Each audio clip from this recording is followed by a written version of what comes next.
Assalamualaikum warahmatullahi wabarakatuh. Kembali lagi bersama channel Fakta Islam. Sebelum mulai, tekan tombol subscribe dan aktifkan lonceng agar dapat tahu video terbaru dari channel ini.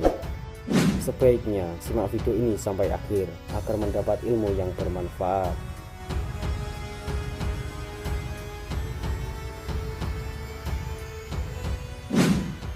Ada seorang ulama dari Timur Tengah yang pandai dalam segala hal, termasuk di bidang kesehatan. Dunia Islam memanggilnya dengan nama Ibnu Sina, namun di kalangan orang-orang Barat ia dikenal dengan panggilan Avicenna, yang merupakan seorang filsuf, ilmuwan, dan juga dokter pada abad ke-10. Selain itu, ia juga dikenal sebagai seorang penulis yang pandai, dan sebagian besar karyanya adalah tentang filsafat dan pengobatan. Bagi banyak orang, Ibnu Sina adalah bapak pengobatan modern. Selain itu, masih banyak lagi sebutan lainnya yang ditunjukkan padanya, terutama berkaitan dengan karya-karya beliau di bidang kedokteran. Karyanya yang sangat terkenal adalah Qunun fi Tibb atau The Qunun of Medicine, yang merupakan rujukan dari bidang kedokteran selama berabad-abad. Ibnu Sina lahir pada tahun 370 Hijriah atau 980 Masehi di Afshana, sebuah kota kecil di wilayah Uzbekistan. Sejak kecil, Ibnu Sina sudah menunjukkan kepandaian yang sangat luar biasa. Di usia 5 tahun ia belajar menghafal Al-Quran. Selain menghafal Al-Quran, ia juga belajar mengenai ilmu-ilmu agama Islam. Ilmu kedokteran baru ia pelajari pada usia 16 tahun. Tidak hanya belajar mengenai teori kedokteran, tetapi melalui pelayanan pada orang sakit dan melalui perhitungan sendiri, ia juga menemukan metode baru pada perawatan. Profesinya di bidang kedokteran dimulai sejak umur 17 tahun. Kepopulerannya sebagai dokter bermula ketika ia berhasil menyembuhkan seseorang bernama Nuh bin Mansur, salah seorang penguasa dinasti Samania. Banyak tabib dan ahli yang hidup pada masa itu, tetapi tidak berhasil menyembuhkan penyakit sang raja. Sebagai penghargaan, sang raja meminta Ibnu Sina menetap di istana, paling tidak untuk sementara selama sang raja dalam proses penyembuhan. Tetapi Ibnu Sina menolaknya dengan halus. Sebagai gantinya, ia hanya meminta izin untuk mengunjungi sebuah perpustakaan kerajaan yang kuno dan antik. Siapa sangka, dari sanalah ilmunya yang luas makin bertambah.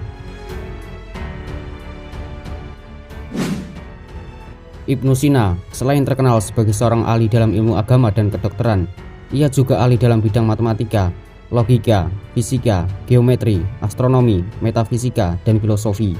Pada usia 18 tahun, Ibnu Sina memperoleh predikat sebagai seorang fisikawan. Tak hanya itu, ia juga mendalami masalah-masalah fikih dan menafsirkan ayat-ayat Al-Quran. Ia banyak menafsirkan ayat-ayat Al-Quran untuk mendukung pandangan-pandangan filsafatnya.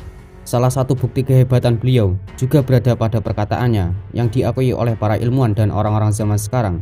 Dikutip dari berbagai buku, Ibnu Sina mengatakan, kepanikan adalah separuh penyakit, ketenangan adalah separuh obat, dan kesabaran adalah permulaan kesembuhan. Dengan perkataan beliau, pasti kita akan berpikir, orang-orang yang mengalami sakit pasti ada kepanikan dalam dirinya, dan ketenangan membuat otak menjadi berpikir positif, dan tidak ada rasa takut pada dirinya. Dan di dalam Islam, sangat mewajibkan untuk bersabar dalam menghadapi ujian, karena kesabaran adalah proses menuju kebaikan atau keberhasilan. Jadi dapat disimpulkan bahwa sumber penyakit salah satunya adalah kepanikan, dan obatnya adalah ketenangan, dan kesabaran adalah proses penyembuhan. Tentu sangatlah pantas bila Ibnu Sina mendapat julukan bapak kedokteran dunia dan seorang filsuf, karena perkembangan dunia kedokteran awal tidak bisa terlepas dari nama besar Ibnu Sina. Ia juga banyak menyumbangkan karya-karya asli dalam dunia kedokteran. Lebih khusus lagi, ia mengenalkan dunia kedokteran pada ilmu yang sekarang diberi nama patologi dan farma, yang menjadi bagian penting dari kedokteran. Ibnu Sina wafat pada tahun 428 Hijriah atau sama dengan 1037 Masehi di kota Hamdan, Iran. Beliau pergi setelah menyumbangkan banyak hal kepada khazanah keilmuan umat manusia.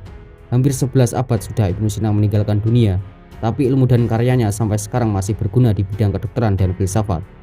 Wallahu a'lam bishawab. Wassalamualaikum warahmatullahi wabarakatuh.